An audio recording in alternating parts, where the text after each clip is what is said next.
My toxic friend desperately wants to be the center of attention. Challenge accepted. My best friend Alyssa has always been annoyingly insecure, especially about boys. She'd choose some different skinny, greasy boy every week and obsess over whether or not he liked her, and then it was on to the next one. Meanwhile, I started dating one of the few decent guys in our class when we were freshmen and we stayed together ever since. But Alyssa has never really dated anyone, because as soon as a guy does like her back she gets insanely needy and wants constant reassurance from him that he still likes her and that he thinks she's pretty, and honestly it's just a lot. When school started this year, Alyssa couldn't wait to tell me about her new boyfriend that she met over the summer. She said his name was Danny and he was in a band and drove a motorcycle. I was happy for her, and at first I wasn't suspicious, even though Danny did sound a little too good to be true. School started, and Alyssa talked about Danny to everyone constantly. She would find a way to make every conversation about Danny. If one of our friends had a problem with her boyfriend, she would say, "Wow, Danny would never treat me that way." If someone was going on vacation, Danny had been there dozens of times. If someone got a birthday present, Danny got her one twice as good. But every time I would ask her to invite Danny out with us or ask for a picture of him, she would change the subject. My boyfriend was convinced that Danny was fake and kept trying to get me to ask Alyssa,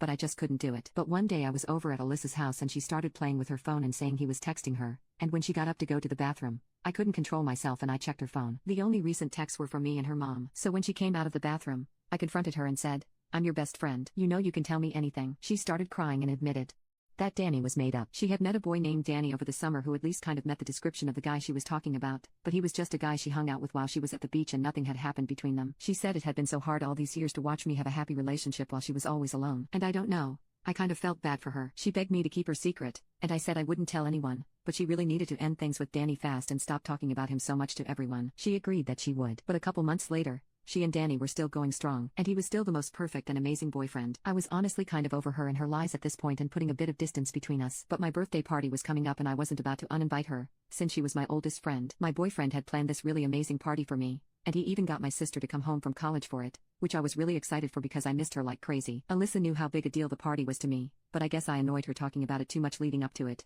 because her Danny anecdotes really started to ramp up. I could barely mention the party at lunch to our friends without her saying how devastated she was that Danny wasn't going to be able to make it, and how Danny loved parties and threw the best party, and for her birthday over the summer Danny had blah blah blah blah blah, you get it. About a week before the party, her stories took a new turn. Now, Danny had big news he needed to share with her, but he kept saying it wasn't the time yet. So now whenever there was any sort of lull in any conversation, she'd say, "So what do you guys think Danny's big news is?" and sit there beaming while all our friends speculated that he was taking her on a cruise or he was moving here to be close to her or he was going to propose. Obviously I didn't care because Danny isn't real. But then she took things too far. On the day of my party, Alyssa was late, which I thought was kind of weird, but I didn't really care. But all of a sudden Alyssa arrives at the restaurant, and she's a mess, mascara everywhere. She says she's so sorry she's late, but she just got off the phone with Danny, and he finally told her his big news: he has cancer. Everyone immediately rallied around her and started hugging and comforting her while she stuttered out the details of her fake boyfriend's fake treatment for his fake cancer. So I said, "Oh hell no, you couldn't let me have one night? Guys, he's not real. Danny doesn't exist." Alyssa told me I was crazy, so I said,